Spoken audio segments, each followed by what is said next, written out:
المقياس الاشعاعي وعمر الصخور اللي هو الجزء الخامس، خدنا 2 الاسبوع اللي فات و2 دلوقتي وده الخامس. بعض فرضيات مقياس كل اشعاع مستقل.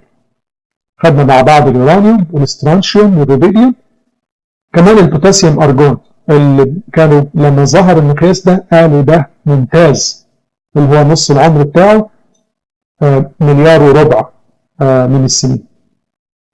المقياس ده بالإضافة للمشاكل العامة اللي اتكلمت عليها قبل كده وكتير من المشاكل الخاصة، أيضا في مشاكله الخاصة بتاعته هو. البوتاسيوم ليه 3 نظائر. النظير بوتاسيوم 39 اللي نسبته 93%، البوتاسيوم 41 اللي نسبته 6%، 6.7%، والبوتاسيوم 40 اللي نسبته 11/1000%. أقوى فرض أو من أهم أو من أصعب الفرضيات إن هم بيفترضوا النسبة دي ثابتة. لأن ما عندهمش قدرة إن هو يفرقوا ما بين الثلاثة. هذه مرجع بيتكلم على هذا الأمر وإشكالية ادعاء إن هم بيفترضوا إن نسب الثلاثة دول ثابتين رغم إن هم مش ثابتين. بل الحاجة الكتير الناس ما بتعرفهاش، لو حد خد عينة وطلب إن هي تتحلل عمرها بمقياس البوتاسيوم أرجون، خد عمر عظم الديناصور أو خد عمر صخرة أو غيره، حللها لك البوتاسيوم أرجون، وخاصة في الحمم البركانية يعني ده بيستخدم فيها أكتر. المعمل مش هيقيس لك البوتاسيوم 40 لأنه ما يعرفش يقيسه. هو بيقيس البوتاسيوم 39 وبيضربه في معادلة. بيفترض إن هو 93% على 11/1000%، وبكده تحصل على البوتاسيوم 40 بتاعك ده قد إيه. يعني أنت مش بتقيس أصلا العنصر النهائي، أنت مش بتقيس البوتاسيوم وصل قد إيه دلوقتي، أنت ما تعرفوش. أنت حتى النهائي اللي المفروض تقدر تقيسه بدقة أنت ما بتقدرش تقيسه. أنت بتقيس أي حاجة موجودة قدامك وتضربها في معادلة تقول يبقى البوتاسيوم 40 هو كذا. ده اللي بتعتمد عليه كل المعادلة. فالمقياس ده كله فرضية مش صحيح. أنا ما أعرفش مقدار البوتاسيوم 40 حتى في الصخور الحالية قد إيه، ويقول لك مقياس دقيق. تخيل أنت ما بتحللش العنصر البنت ولا العنصر الأم، أنت بتحلل اللي موجود قدامك وبتفترض إن النسبة ثابتة، وتقول في الآخر ده مقياس دقيق. عامل تاني، الأرجون بيتلوث بكل سهولة من الأرجون الجوي اللي بيفترض إن هو مفترض الأرجون الجوي أعلى من الأرجون اللي في الصخور بنسبة 295.5 مرة أو ضعف.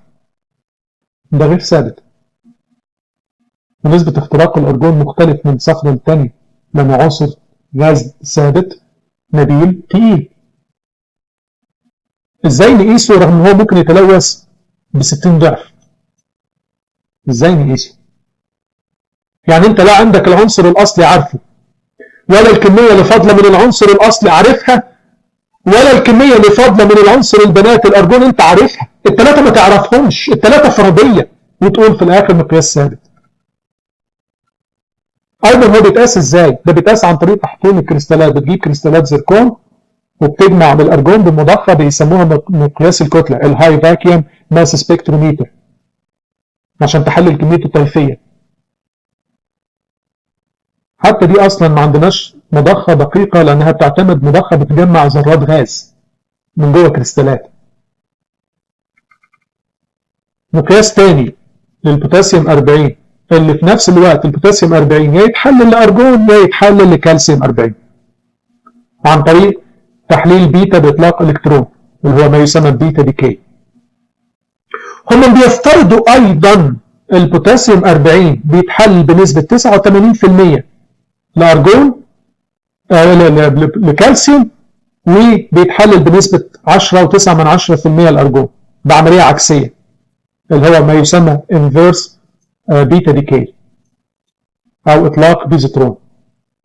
يعني هو مفترض في نفس الوقت البوتاسيوم 40 اللي أنا عايز أقيسه وأعرف وصل قد إيه بيتحلل لحاجتين في نفس الوقت، والحاجتين بيتحلل إليهم بعمليتين عكسيتين. معايا؟ البوتاسيوم 40 يا اما يتحلل لارجون يا اما يتحلل لكالسيوم، والعمليتين عكسيتين. وبفترض النسبه رغم ان النسبه دي متغيره، لان حتى الالكترون ممكن يتم اصطياده ويحدث العكس. يعني الالكترون اللي بيطلع من اثناء تحلله اللي هو البيتا ديكي الكترون ميشن، ده ممكن يدخل في العمليه الثانيه ويوقفها. وده عندهم مشكله، هم مش عارفين العمليه دي دقتها قد ايه، عشان كده بياخدوا الرقم المفترض وخلاص على كده، مش مصدقين. ادي مرجع قدام حضراتكم تقدروا تتاكدوا من الكلام. وجود اي كالسيوم 40 في البدايه ايضا يخلي المقياس خطا. ايضا الارجون كغاز يستطيع ان يهرب من الصخور، ومعدل هروبه صعب حسابه لانه بيتغير بمعامل كتيره جدا، ولانه غاز تعرضه لاي حراره من اي مصدر مباشر او غير مباشر او اختلاف ضغط بيهرب. هيبقى قيس منتج نهائي انا مش عارف هو كميته اصلا موجوده قد ايه وهرب منها قد ايه. بل وجود اي صخور معادن مختلفه بتدي مقاييس مختلفه. نفس الصخره من نفس الطبقه المفروضه من نفس العمر بتديني مقاييس مختلفه. نفس الصخره لو حللت كريستالات بيها فيها 3 معادن هتديك 3 نتائج مختلفين تماما، بيختلفوا بملايين واحيانا بيوصلوا لما يقرب من بلايين السنين فرق. ايضا فرضيه ثانيه في المقياس ده، انا بفترض ان الارجون بيتوقف متى اغلقت الصخره. يعني ايه؟ ابتدت تكون فيها كريستالات اللي بتحبسه، مش متى بردت لكن متى بدات تكون كريستالات، وده بيحتاج زمن طويل مختلف. يعني ممكن يطلع حمم بركانيه عندي دلوقتي وتبرد في يومين 3 تبقى وصلت لدرجه حراره الغرفه، لكن هي لسه ما كونتش كريستالات. فاحنا ما بنعرفش نقطه البدايه امتى، ما نعرفش بعد سنه بعد 1000 سنه، انا ما اعرفش. عشان كده علماء اعترفوا وقالوا ده ما ينفعش يقيس عمر الحمم البركانيه قد ايه اللي هو الاساسي ليها، لان ده بيقيس عمر الغلق بتاع الكريستالات وليس عمر البروده. فبيدينا عمر مختلف عن اللي انا ببحث عنه اصلا.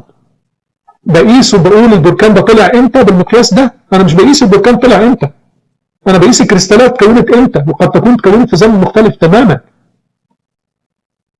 هذه اعتراف بهذا الامر. بل ايضا وجد انه ليس يهرب بس الارجون الى الهواء، لكن الارجون ممكن يهرب من صخره لصخره المجاوره ليها.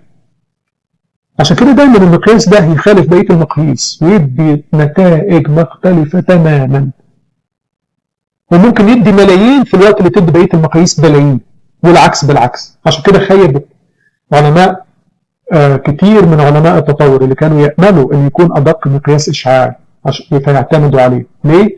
لانه قالوا احنا عندنا نقطه الصفر، وقت ما يطلع البركان يهرب كل الارجون لانه غاز ويبقى عندي بوتاسيوم بس بدون ارجون. لكن للاسف خاب املهم وحلمهم خاب في المقياس ده، لانه برضه زي بقيه المقاييس كلها تعتمد على فرضيات لما يجربوها يلاقوها خطا. ادي مرجع بيتكلم على هذا الامر 2 امام حضراتكم عشان تتاكدوا من كلامي. بل اعترف بعضهم ان المفروض المقاييس دي ما يستخدموهاش. اهو قدام حضراتكم يعتمد على assumptions، مجموعه فرضيات، ده مش مقاييس. قال اخر هو مقياس لا يعتد به اصلا للحاجات اللي عمرها قصير، علشان تجميع الحاجات اللي موجوده في العينه قليل. بل نظير البوتاسيوم نفسه ممكن يتسرب ويتهرب او يترشح من الصخره، يترشح من الحديد وايضا من النيازك بنسبه تتعدى 60%. ده لو حطيت عليه ماء مقطر تسحب 60% منه في 4 ساعات ونص بس، مش محتاج لالاف ولا ملايين السنين. يعني لو نزل ميه مطره نقيه مقطره نسبه نقائه عاليه تشيل البوتاسيوم 40 من الصخور، وتقيس وتقول بالفعل عمر دقيق. عمر دقيق ايه؟ الصخره تعرضت لشويه مطره اثناء حياتها اتشالت. ده دمر مقياس او مصداقيه المقياس الاشعاعي البوتاسيوم ارجون تماما. ده برضه مش كلامي، ده الامريكان جيولوجيكال يونيون، وادي رقم الصفحه اللي يحب يرجع للكلام ده. وادي نص كلام 2 من علماء التطور اللي قالوا هذا الامر ان لازم الفرضيات الكتيره في مقياس بوتاسيوم ارجون تجعله غير دقيق. ادي نص كلامهم انا جايبه بالكامل علشان لو حد يحب يرجع ويتاكد من اللي انا قلته تفصيلا. هو مقياس فرضي زيه زي بقيه المقاييس اللي قبل كده فرضيه، لا يعتمد على حقائق. عندما نعرف اعمار كتيره من الحاجات اللي بتتقال لكم معتمده فقط على عمر بوتاسيوم ارجون، زي عمر طبقات الارض زي البازلت، تحديد حفريات كتيره من الديناصورات المدفونه بالقرب من طبقات فيها حمم بركانيه، تعرف ان الكلام ده خطأ. عمر قيعان البحار وتحريك القشرة الأرضية المزعوم وتباعد القارات في الوقت الطويل المزعوم هو بيعتمد بس على مقياس الاشعاعي للبوتاسيوم أرجون. تخيلوا يعني الكلام اللي بتسمعوه عن معدل تحرك القشرة الأرضية وقيعان المحيطات واللي قسناه واللي لقيناه هم الأسود بالمقياس الاشعاعي للبوتاسيوم أرجون اللي انتوا عرفتوا ازاي ان هو خطأ.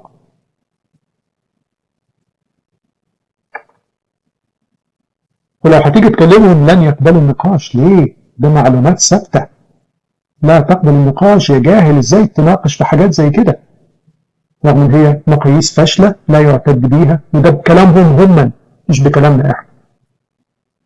نفس المشاكل اللي بتحيط بالعناصر دي بتحيط بالارجون 40 ارجون 39. عشان كده مقياس العناصر المشعه خطا، رغم ان ده بيستخدم كدليل اساسي على قدم عمر الارض او طبقات الارض وايضا صخور القمر. فبناء على مقياس الاشعاعي حللوا صخور القمر وقالوا ده 2 مليون سنه لغايه 48 بليون سنه. معلش يمكن البعض ما خدش باله من اللي انا قلته. حللوا بالمقياس الاشعاعي صخور القمر وقالوا عمر صخور القمر او عمر القمر ما بين 2 مليون ل 28 بليون. يعني اما القمر اتكون من 2 مليون سنه يعني ولا حاجه، يا اما القمر اتكون من قبل الكون ما يتكون قبل البيج بانج بالضعف 28 بليون بمقياس الاشعاعي لعمر صخور القمر.